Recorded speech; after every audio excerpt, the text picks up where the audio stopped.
Olá, vamos para mais uma aula. Você viu nas aulas anteriores como fazer a massa com ovos, você viu como fazer a massa temperada com ervas, você viu como fazer a massa colorida com espinafre. Agora eu vou te ensinar a fazer mais um tipo de massa que é a massa à base d'água. Se você assistiu a aula de farinha que tem aqui nesse curso, você viu que eu falei em um dos momentos por que e quando se usar a sêmola de trigo 100%. Dá para usar? Dá, mas lembra que eu falei que algumas massas específicas. São basicamente as massas longas, como o tagliatelle, o talharim, o espaguete, ou massas um pouquinho mais curtas também, como o rigatone, enfim, rigatone, penne e essas massas que não precisam de recheio. Mas você vai lembrar também que nessa aula eu falei que para aproveitar 100% dessa matéria-prima, ou seja, todo o potencial que ela tem, o ideal é que a gente faça com água e não com ovos. Porque a mistura da sêmola de grano duro com o ovo vai deixar a massa muito rígida e quase que muito difícil de trabalhar.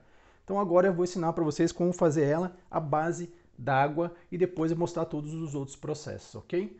O processo e as quantidades é a mesma forma que você faz a de ovos, ou seja, aqui eu estou com 300 gramas de sêmola de grano duro e 150 gramas de água. Por que gramas? Porque eu peso, porque o cálculo correto não é ml, você faz por gramas, então você tem que pesar a quantidade de água. E é a mesma coisa, a cada 100 gramas, 50 gramas de líquido. Na outra receita você faria 100 gramas a cada um ovo, o ovo tem aproximadamente 50 gramas, aqui é mais técnico, mais exato, que são os 50 gramas.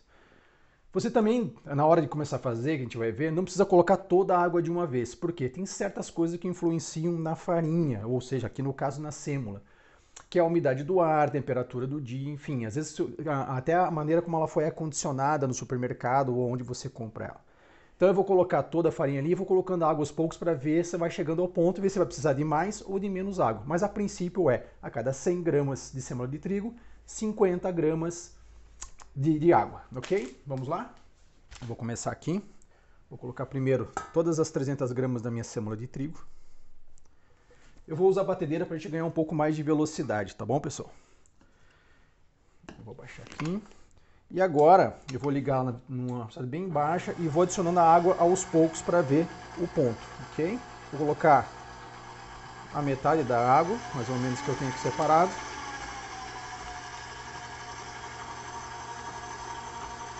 Vou colocar mais um pouco.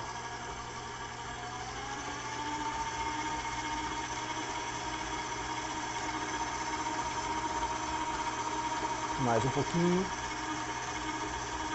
Vou aumentando a velocidade aos poucos da batedeira, tá? Acho que ela precisa de mais um pouquinho de água ainda, mas não muito mais. Eu acho que não vai nem usar todas as 150 gramas, ok? Ó, ela já está chegando no nosso ponto que eu quero.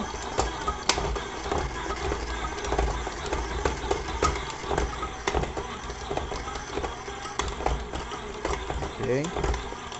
Vocês vão ver que a cor, por causa da sêmola de trigo não ser uma farinha refinada, ela é mais amarelada, ou seja, ela traz mais a cor do trigo mesmo, ok?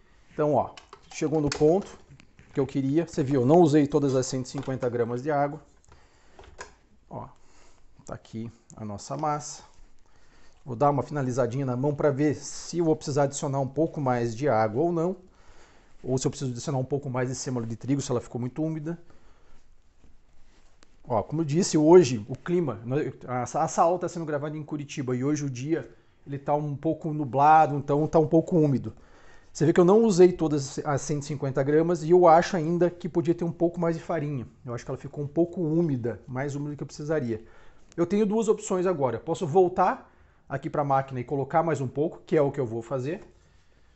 E a gente vai vendo o ponto ideal para chegar. Então eu achei que está muito úmido, ou seja, só no toque dela você percebe que ela precisa de um pouco mais de farinha. Eu vou pegar aqui. Então eu achei que ela está um pouco úmida, eu vou voltar ela para a máquina e vou adicionar um pouquinho mais da sêmola, tá? Agora é no olhômetro, é você tocando e vendo se a espessura, se a textura tá como você quer. Então eu coloquei mais um pouquinho aqui e vou ver se vai precisar de mais um pouco ou não, ok?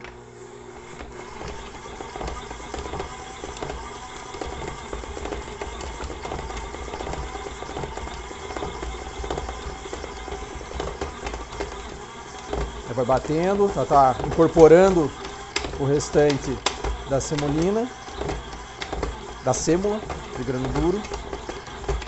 Daqui a pouco eu vou parar de bater e também, de novo, apertar ela para ver se eu cheguei na textura que eu quero que ela fique. Ela muito úmida na hora de abrir, ela vai dar, você vai precisar de mais farinha para jogar no processo ali para não ir grudando no cilindro. Por isso, quanto mais próximo ao ponto que você quer tirar ela daqui já mais sequinha, menos farinha naquele processo você vai precisar colocar e menos farinha vai entrar mais na sua massa, ok?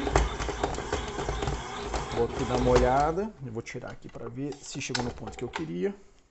Ó, já está mais sequinha. Agora eu vou pegar aqui e incorporar com a mão aqui mesmo. É importante a gente ter em mente, mesmo que eu use uma sovadeira, mesmo que eu use uma maceira ou use uma batedeira, o processo de incorporação dos ingredientes, ou seja, do seco com o líquido, ele não acontece 100% aqui, tá? Ele acontece em volta, aproximadamente de 70% a 80%. Aonde que você termina esse processo de sova, né? Que é o término de incorporar todos os ingredientes? No cilindro. O cilindro que vai fazer toda a diferença. 1, 2, 3, 4. Você deve estar aparecendo na câmera. É sério? Desculpa. Eu tava tentando filmar você. Não acontece 100%. Onde é que ela acontece? Onde é que ele termina? A gente termina, aí vai fazer essa sova aqui no nosso cilindro, porque o cilindro vai, durante você vai a passagem da massa no cilindro, ele vai incorporando o restante dos ingredientes, tornando uma massa mais homogênea, mais lisa. A gente vai ver no processo depois quando eu for abrir, ok? Bom, a nossa massa aqui está pronta, ela está bem no ponto que eu quero. Ela está macia, porque diferentemente de fazer com o ovo, que o ovo dá mais estrutura e mais elasticidade para a massa, mais rigidez, a água deixa ela um pouco mais macia. E você vê que ela está amareladinha também. E esse amarelo, como o jeito não tem ovo, é da própria farinha. Então não vai ficar aquela massa, farinha não, perdão, da sêmola de grano duro. E se fosse só com farinha, ela vai ficar bem esbranquiçada, como uma massa de pão. Mas aqui ela tem esse tom amarelado que vai ficar muito bonita nas nossas massas depois. Bom, o processo de fazer a massa é esse, ele está pronto. Agora a gente vai para o cilindro e ali vou te mostrar os macetes e as dicas para você deixar a sua massa perfeitinha aí na hora de abrir o seu macarrão, ou seja, o seu talharim, tagliatelle ou espaguete, enfim, seja qual for a massa que você for fazer, tá bom? A gente já volta aqui com o cilindro agora. Posso fazer uma pergunta? Pode, qual a pergunta? Precisa descansar essa massa? Ah, importante. Isso mesmo. Toda massa, depois que você trabalha, é importante deixar descansar por uns, pelo menos 20 a 30 minutos. Por quê? Quando você faz essa mistura de ingredientes, você faz a ativação do glúten. O glúten é ativado. Então ele forma, a cadeia de glúten ainda está muito firme, está muito próxima. Então você deixa ela descansar para que ela relaxe e deixe a massa um pouquinho mais maleável para a hora de você trabalhar. Isso é uma boa pergunta, tá? Então agora ela vai para o descanso e a gente vai voltar aqui com o nosso cilindro aí para cilindrar a massa e mostrar esse processo passo a passo. Já voltamos. Bom, a massa descansou por mais ou menos 30 minutos e agora a gente vai trazer ela para o cilindro. Aqui tem algumas dicas muito importantes na hora de você cilindrar a sua massa, principalmente essa aqui que nós vamos fazer as massas longas. Uma dica muito legal é o seguinte, muita gente fala, puxa, minha massa quando seca fica muito quebradiça, minha massa fica muito sensível, fica muito frágil. Então tem alguns pontos aqui importantes que vão te ajudar nisso. O primeiro ponto que vai ajudar é que essa massa aqui ela está sendo feita com sêmola de trigo de grano duro. Você vai lembrar lá na minha aula sobre farinha que eu falei que ela tem um valor proteico bem alto. Isso deixa a massa bem mais estruturada, ou seja, menos elástica, mais firme. Então isso por si só já vai deixar a sua massa menos frágil, ok? O segundo ponto que a gente vai ver aqui, eu não vou abrir ela muito fina. Às vezes a gente fica tentado a fazer uma massa bem fininha, porque eu quero que fique bem leve. Quanto mais fina a sua massa for, eu estou falando das massas longas, tá? Não estou falando das massas recheadas. Nas massas longas, mais frágil ela vai ficar. Por quê? Porque ela vai ter menos estrutura. Então você vai ter que abrir um pontinho um pouco maior. A numeração desta máquina é diferente de uma Marcato ou de uma maquininha menor, mas o princípio é o mesmo, ou seja, eu vou com o cilindro mais aberto e vou afinando o cilindro até chegar na espessura que eu quero. A espessura que você vai chegar na sua máquina, se for falar tecnicamente, é mais ou menos de 1,5 mm que você vai ter essa espessura para a massa longa. Aqui, né, como é diferente, eu já conheço a máquina e já tenho um pouco de técnica e experiência, eu sei sentir nos dedos qual é o ponto que eu quero, tá? Então, essas são umas dicas bem importantes e agora a gente vai aqui para cilindrar a massa, ok? Então eu vou começar com o cilindro bem aberto, tá? Eu vou apertar a massa para ficar mais fácil dela entrar na máquina. Então o cilindro está aberto.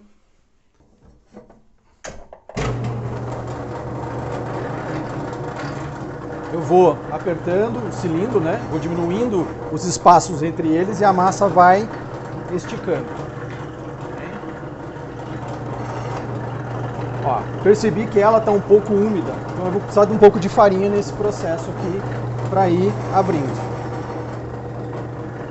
O ideal é você não precisar dessa farinha nesse momento, porque queira ou não queira, quando você faz esse processo, você vai adicionando mais farinha para dentro da sua massa.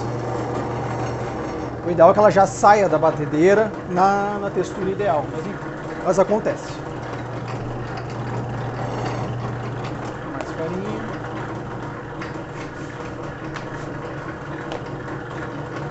Deixa eu um pouco de farinha aqui.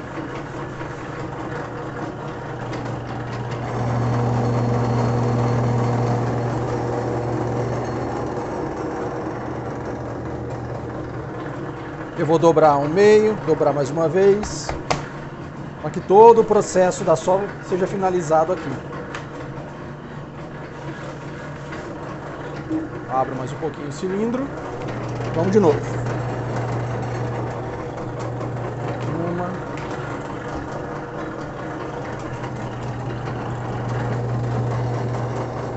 Mais uma. Quanto mais próximo eu vou chegando do ponto que eu quero, uma dica bem legal para você manter a estrutura da sua massa no tamanho que você quer é você passar 2 vezes pela mesma numeração, tá? No começo, lá no começo quando você está abrindo, ela está muito grande, ainda você não precisa fazer isso. Mas quando você vai chegando bem próximo ao que você deseja, aí você vai fazendo esse processo, ok? Vamos descer mais um aqui.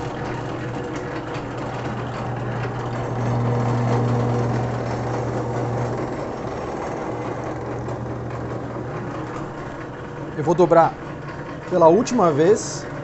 Eu já sei que ela está ficando na textura que eu quero. Eu vou dobrar mais uma. E agora eu vou para a última passagem na máquina para chegar na espessura das minhas massas longas. Ok? Vamos lá?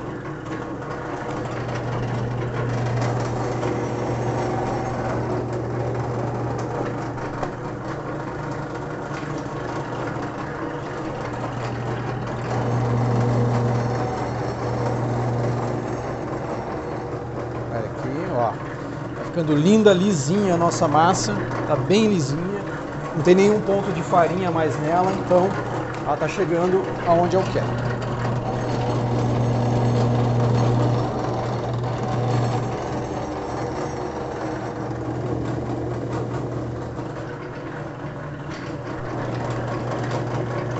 Pronto, ela chegou na espessura que eu queria, tá? Então ela tem mais ou menos 1,5 mm de altura. Ok?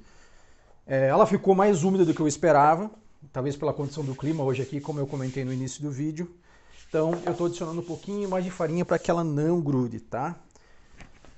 Agora vem um segredinho muito legal para quem quer fazer a massa assim que ela fique grudenta ou que os ninhos grudem. Sabe o que eu vou fazer agora? Eu vou cortar ela mais ou menos do tamanho que eu quero das nossas massas, ok? E aí eu vou deixar ela secar um pouco separada. Por que eu faço essa secagem antes de cortar com o macarrão? Porque eu vou retirar esse excesso de umidade da massa. E a hora que eu passar no cilindro para cortar, vocês vão ver no cortador para fazer o talharinho, o tagliatelle que eu vou mostrar para vocês aqui.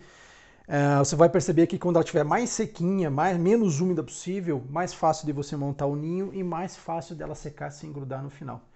E vocês vão ver que eu vou usar uma outra coisa que é o fubá em vez da farinha para montar os ninhos, tá? Então agora que eu vou cortar, né? Vou pegar uma faca aqui. Vou cortar mais ou menos o tamanho que eu quero a minha massa. Então uma massa longa tem mais ou menos 30 centímetros, tá? Eu não tenho uma régua aqui, então eu vou no meu feeling de 30 centímetros. Então eu vou cortar uma aqui, 30 centímetros. Para manter padrão, o que você faz? Você bota uma em cima da outra, aqui, e vai cortar mais uma aqui. E vamos aproveitar esse rabichinho aqui também. Nada se desperdiça na massa, hein, pessoal? Tudo se aproveita, tá? Aqui estão as nossas massas. Então a gente vai fazer as massas longas. E aqui ainda eu posso fazer uma outra coisa. Eu vou cortar mais uma vez ao meio, tá? Para ela poder caber na minha máquina pequena de corte, senão ela não vai caber. Tá? Então aqui nós temos mais um pouquinho de massa que vai sair. Ok? Bom, depois de cortada agora, como eu falei, eu vou levar aqui para uma secagem, ou seja, para tirar esse excesso de umidade antes de ir para o meu cortador, tá? Por que isso é importante? Isso vai facilitar muito, porque vai evitar que grudem as massas, que fique difícil de passar pelo cilindro, que você precise colocar mais e mais farinha e ir mudando a estrutura da massa, tá? Então eu coloco nessas formas perfuradas aqui, né? Porque a forma perfurada vai ajudar o ar a circular e vai tirar o excesso. Quanto tempo? Não tem um tempo exato. Por quê? Varia, como eu disse lá no começo até, no caso da farinha, o clima, a umidade do ar, a quantidade de umidade que já existia na farinha em si. São vários fatores que influenciam. Então não é um tempo exato. Não vou te dizer uma meia hora ou 40 minutos. Você vai ter que sentir no tato. E qual é a textura que eu sei que ela secou? Ela vai parecer um tecido bem grosso. Quando eu estiver no ponto, a gente vai voltar aqui e vou te mostrar. E por enquanto você pega, ela está bem úmida, né? Não está no ponto ideal. Então quando ela seca, ela fica com uma aparência, uma textura de um tecido bem grosso. Aí eu vou voltar aqui e mostrar para vocês qual é essa textura, para vocês terem aí um parâmetro quando fizerem a sua massa à base d'água aí, tá bem? Então eu volto daqui a pouquinho para a gente continuar os nossos processos, ok? Bom, passou aí mais ou menos uns 30 minutos, 40 minutos que eu coloquei para fazer aquela secagem e a massa chegou na textura que eu queria, aquela que eu falei para vocês, que ela parece um tecido grosso. Né? Então ela perdeu boa parte da sua umidade. Agora ela vai ficar boa para a gente fazer os cortes aqui e a tendência dela grudar é muito menor. Tá bom? Então vamos lá. Eu vou fazer 3 cortes diferentes aqui usando a minha máquina Marcato. Aqui já vem acoplada na máquina, na verdade, que essa aqui já vem da fábrica.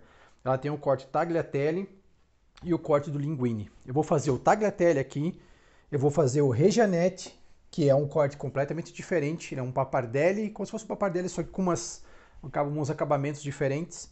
E também vou fazer o espaguete para a gente ver aqui, tá bom? Então vamos lá. Vou passar aqui na maquininha.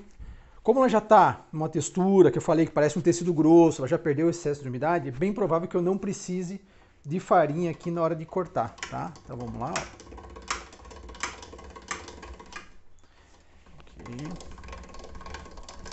Aí, aqui tem nossa primeira. E lembra que eu falei que eu ia usar fubá para polvilhar? Eu prefiro usar o fubá, eu já expliquei até em outras aulas, porque a granulação dele é mais grossa, então ele absorve a umidade e não deixa papa como a farinha, tá? Então aqui nós temos o nosso talharim. Eu vou trocar o nosso cortador aqui. Agora eu vou fazer o Regianette para vocês verem, que é aquele pappardelle. Ele lembra muito pappardelle, só tem um acabamentozinho um pouco melhor. Vamos aqui, vou colocar. A praticidade dessas máquinas é uma coisa muito legal. Então aqui, vamos tirar o Regianette. Olha que bonito que ele vai saindo. Olha, esse é o nosso Regianette. Olha que lindo. Está vendo que ele tem um acabamentozinho aqui, todo chanfradinho. De novo, colocando aqui um pouco de fubá. Então o nosso Regianette. E vou para o nosso último corte aqui, que é o espaguete, o famoso espaguete. Aliás, o preferido da minha filha. Minha filha adora esse corte. Não me pergunte o porquê, mas ela adora esse corte. A receita é a mesma, todos são iguais, mas o corte, aquela coisa, né? Faz a diferença. Então aqui vai o nosso espaguete. Vocês vão ver que ele é um pouco mais arredondadinho, né? É diferente, mais fininho do que o tagliatelle. Olha lá. Olha só que lindo. Aqui eu vou também passar o fubá. Tirar o excesso. aqui. Pronto. Aqui vocês viram, foram 3 cortes que eu fiz da nossa massa à base d'água. Na verdade, o processo é igual tanto com ovo ou com água. Vocês viram que o processo é o mesmo. O que muda é a estrutura da massa, o tipo, ela vai ficar mais macia ou mais dura. A farinha, como está 100% com sêmola de grano duro, com o teor proteico mais alto, a tendência é que ela seja mais firme, ela vai ficar mais al dente no cozimento, ela vai ficar menos quebradiça ao secar, tá? Mas o processo básico que eu acho que quero que você entenda, ele é o mesmo para todas. Só estou te mostrando jeitos diferentes para você aí, na sua casa, no seu negócio, na hora de você vender, você vê qual melhor se adapta ao que você quer fazer. Você pode ver que a sêmola deixa ela amarelinha a massa, né? Fica bem amarelinha, bonita, não fica esbranquiçada como se fosse só com farinha. Por isso que eu acho que a sêmola, nesse caso aqui, se for fazer 100%, faz toda a diferença. Não gosto de fazer com água 100% farinha, mas é pessoal, eu não gosto. Não estou dizendo que é errado, nem que você não deva fazer. Mas eu prefiro, se for fazer com água, fazer com 100% sêmola de trigo. Fica um pouco mais caro para venda? Fica, porque a farinha, você vai ver, um pacote de 5 quilos, uma farinha tipo 1, vai custar em média aí de 13 a 17 reais, dependendo da marca que você vai comprar e a região do país que você está. Um pacote de 1 quilo de uma sêmola de trigo dessa custa em média 9 reais. Então assim, você vê que a diferença é grande de preço. Mas aí também você pode transferir esse preço para o valor da venda. Você não pode dizer, não vou fazer porque não vale a pena. Aí é uma questão que você tem que ver no seu negócio. Mas o que você não pode fazer é um preço mais abaixo e usar uma matéria-prima mais cara. Você tem que compensar isso na hora de você vender. Ok? Bom, essa foi a nossa aula aqui sobre massas à base d'água. Te mostrei o processo todo, como você deve fazer, até a hora do corte e os tipos de corte que você pode fazer. Espero que vocês tenham gostado dessa aula e nos vemos na próxima.